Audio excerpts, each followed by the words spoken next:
The person Carlos Humberto Santana Barragan was conceived in Outland, Navarro on July 20, 1947. His musical family is from Jalisco, Mexico.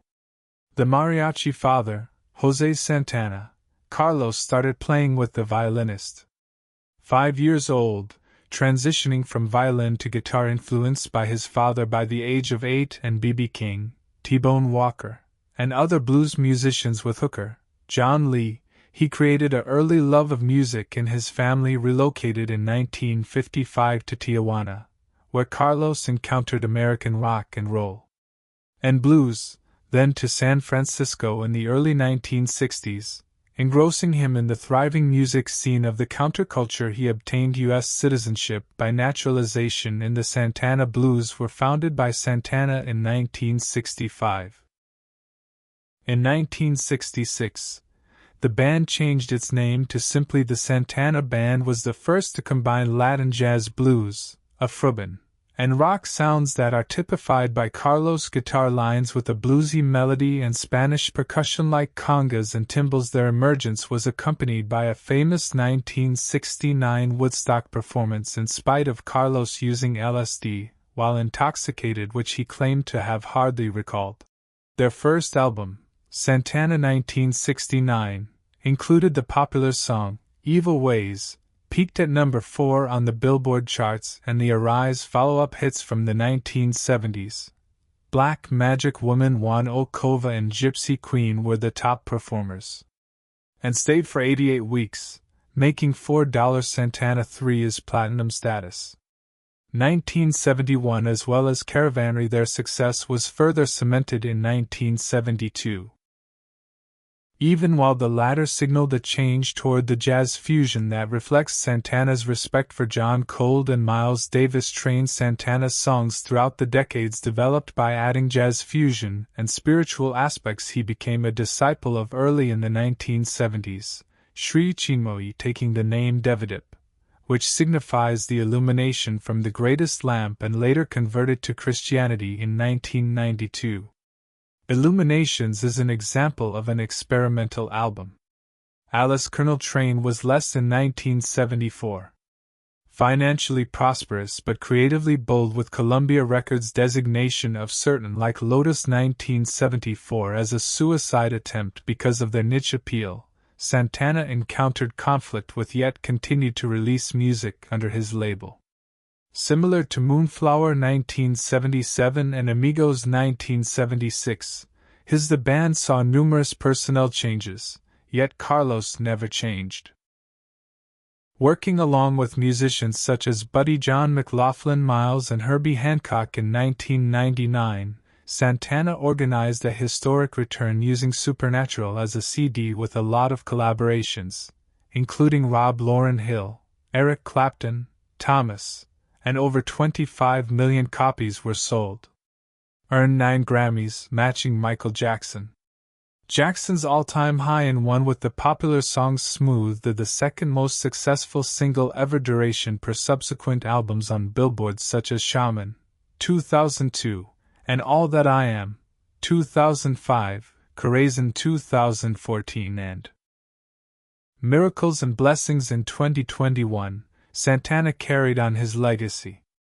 Sold more than 100 million records, for more than 100 million supporters, and got 10 Grammy Awards and 3 Latin Grammy honors. He received induction into the Rock in 1998, saw the Roll Hall of Fame, acquire the honors from the Kennedy Center in 2013, and received placed 11th on the Rolling Stones list of top guitarists of 2023 outside of music. A philanthropist, Santana and his Deborah King's first wife, whom she married in 1973, the Magro Foundation was established in 2007 and 1998, which has contributed more than $8 million to assist impoverished children in the arts, health, and education. He wed a percussionist, Blackman, Cindy, 2010, and they teamed up on initiatives such as Power of 2017 Peace with the Ely Brothers. Santana has a range of goods as well under ROC, such as shoes, guitars, and cannabis that reflects his cultural influence. 1. Overcoming childhood trauma in the 10 to 15 age range. Additionally, Carlos Santana endured many instances of sexual abuse by a male American who preyed on his weakness, living in Mexico's Tijuana following his family left Outlawan in 1955 while they were young.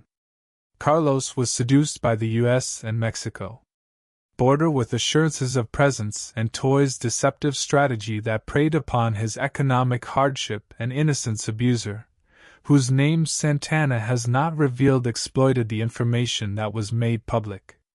Boys' trust, generating a relationship of secrets and coercion. In a 2000 Rolling Stone bravely conducted a Santana interview, revealed this difficult period in his life.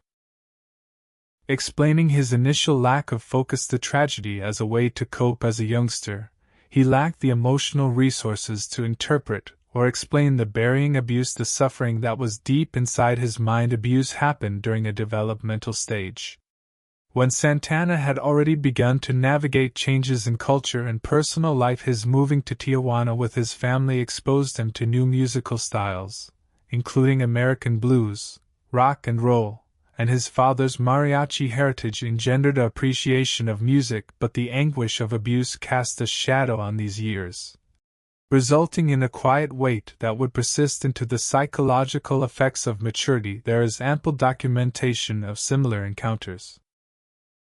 Sexual abuse in childhood frequently results in emotions of guilt and humiliation and unworthiness interfering with a victim's. Santana's feeling of security and self-worth. Abuse was not just a transgression of his body, but also a physical attack on his, creating an identity while leaving scars that years would be needed to handle. As a description of Santana in the Rolling Stone interview, he denied any recollection of the mistreatment as a youngster is a typical reaction of survivors who naturally separate in order to survive extreme trauma. This suppression permitted him to operate and follow his musical aspirations, but they were not erased. The toll on the family's emotions. Moving to San Francisco at an early, Santana spent the 1960s absorbed in the dynamic counterculture. An established Santana blues band offered an artistic outlet without a direct conflict with his history of success of his band, distinguished by their enduring Woodstock's 1969 performance and Charlie Braugh's 1970 and other outstanding albums, brought glory and intent. But the unresolved beneath the surface, trauma simmered. Effects of childhood abuse on the mind frequently show up in intricate ways, such as challenges with intimacy, trust, and self-worth, but Santana's public persona was confident and spiritual. Depth, especially following his transition to devotion to Sri Chimoy throughout the 1970s. Most likely, the maltreatment affected his inner globe, his acceptance of spirituality, which he used to acquire the name Devadep, or the lamp's light, symbolizes the ultimate recommendation is to look for significance and recovery beyond the tangible professional success. The abuse could have helped create times of personal struggle, which includes his drug-related struggles. Employ in the 1970s, a period when he handled the rock star's indulgences, way of life, and the passing of colleagues like Hendrix Jimmy and Joplin Janis. While specifically, Santana has not connected his abuse, trauma, and substance use, the lasting impacts probably made the issues with celebrity and individuality. Santana started her path to recovery seriously when he faced the emotional toll of his childhood mistreatment as an adult. In the Rolling Stone in 2000 interview, he openly discussed how it became clearer after going over the recollections to the suffering he endured because of this. Public disclosure was an important step, shattering the quiet that frequently keeps the stigma of abuse alive. By telling his tale, Santana not just reclaimed his story, but further provided comfort to other protesting survivors that recovery can occur even after traumatic experience. At the heart of Santana's recuperation was his involvement with early 1970s mysticism. He turned into a follower of Sri Chimoy, whose instruction placed a strong emphasis on meditation, self-actualization, and inner tranquility. Spiritual journey gave Santana a framework for handling his suffering, providing a feeling of direction and affiliation with something bigger than himself. His subsequent acceptance of Christianity in 1992 strengthened the basis of his faith with concepts of redemption and forgiveness, resonating in both his personal and musical songs about philosophy, such as Maria Maria from 1999's Supernatural, and records like 2021's Blessings and Miracles show a belief in change and hope, characteristics that probably resulted from his spiritual recovery. Apart from spirituality, Santana went to therapy in order to address his psychological wounds, mistreatment. Although he hasn't described the particulars of his healing process, one essential instrument is professional assistance. For people who have survived childhood trauma, individuals can benefit from therapy by processing negative memories that have been suppressed, self-perceptions, and coping skills development methods for identifying Santana's triggers. Therapy very certainly enhanced his spiritual activities that give people a place to unravel the nuanced feelings connected to his misuse. His readiness to go after both pathways for spirituality and psychology demonstrates his dedication to curing, a method that allowed him to transform suffering into resiliency. Santana's capacity to express his pain through his songs represents one of the most striking features of his narrative. His playing of the guitar, renowned for its poignant lyrics quality, frequently comes across as a direct albums, as a manifestation of his inner world. Caravanserai 1972, for example, with its pensive jazz fusion atmosphere, and Supernatural 1999, which combines individual because universal concepts, have an emotional depth that makes an impression on listeners. Santana has not specifically said that his songs deal with his mistreatment, though the cathartic effect of his shows demonstrates a link between his trauma and his musical talent. Music became a place where he could process his suffering and spread beauty together, creating a deep relationship with global audiences outside of his music. Santana has made use of his platform for supporting the weak. He and his first wife, Deborah, in 1998, the Magro Foundation was established by King, which aids impoverished children in places like health, education, and the arts. The goal of the foundation is in line with Santana's sympathy for individuals who are struggling, possibly influenced by his personal experiences of susceptibility as a youngster. By investing in initiatives that encourage youth empowerment, Santana is part of the cycle-breaking process of hardship and trauma, altering his personal recovery as a catalyst for collective good. Number 2 is engaged in combat TB. In the year 1967, Carlos Santana was just a young aspiring musician who was fully engaged in the lively music scene in San Francisco, having came from Mexico to live with his family.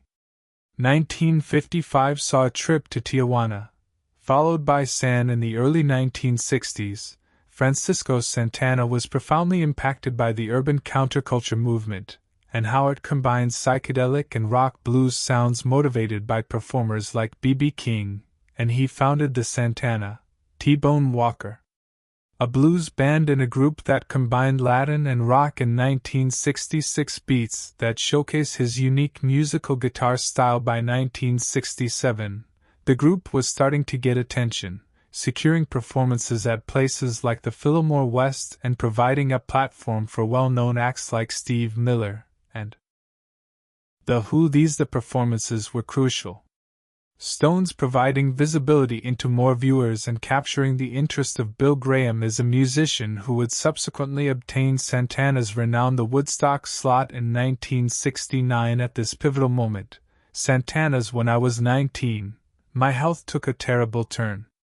He was found to have TB.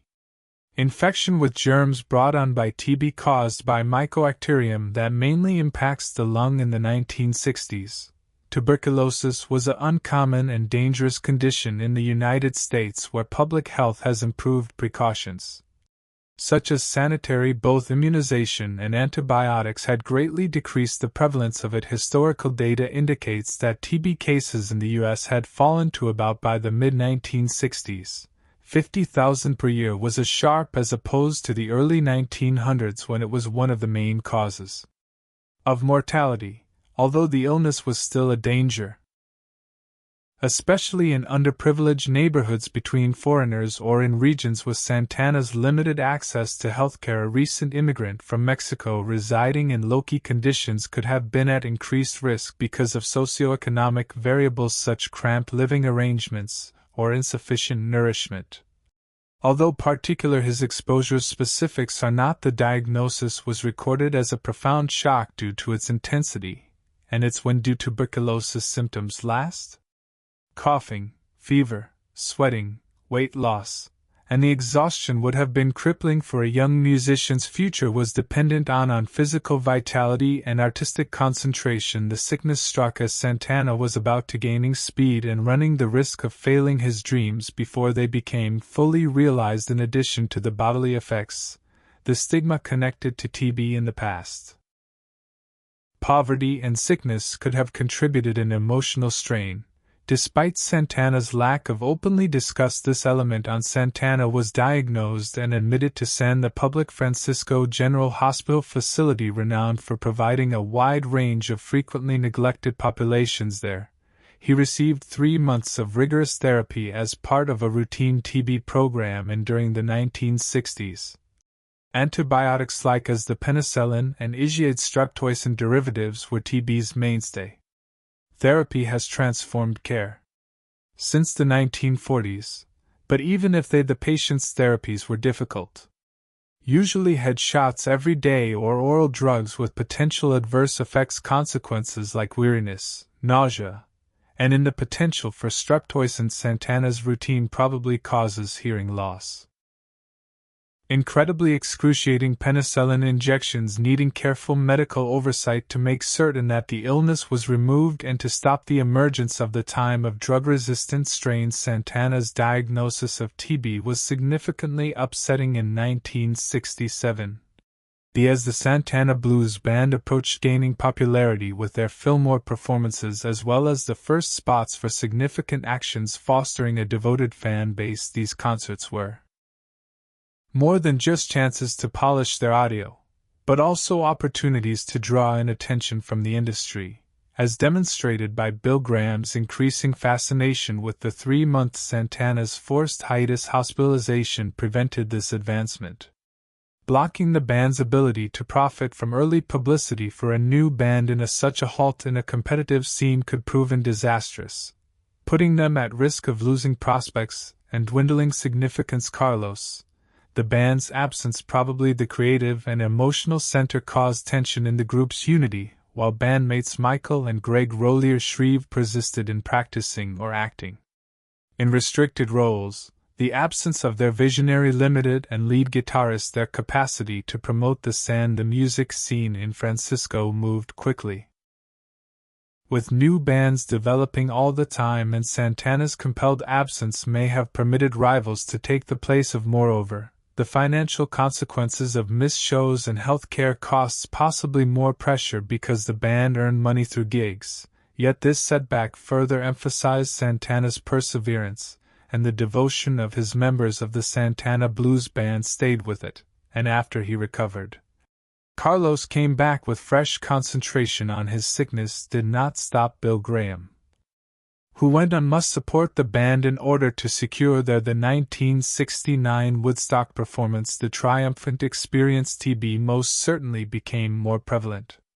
Santana's perseverance is shaped by his resolve, characteristic that was eventually apparent in his navigation personal indulgences, band problems, and reimagining. Santana's career after her recuperation from TB served as evidence of his both mental and physical strength. By late 1967 or early 1968, following the completion of his therapy, he was able to return to his band and go back to doing this successfully. The infection's elimination enabled him to get his strength back, despite the probably left a lasting impression that emphasizes the significance of endurance and well-being. His return to the stage was distinguished by a revitalized feeling. His and the Santana Blues' sense of purpose the group kept enhancing their reputation, which culminated in their victory at Woodstock after the publication of their first album in 1969. Third, dealing with health scares, and from 2021 to December 2022, Carlos Santana suffered a serious health scare when he underwent an undisclosed cardiac operation. A statement made the announcement, posted on social media by his group, demonstrating that the process was required to treat a health concern that needed to be addressed right now. But even Santana did not reveal particular information regarding the status or the process, which he was grateful for his supporters, for their encouragement and hope regarding taking the stage again. The urgency the cancellation resulted from the circumstances of his planned residencies at the Los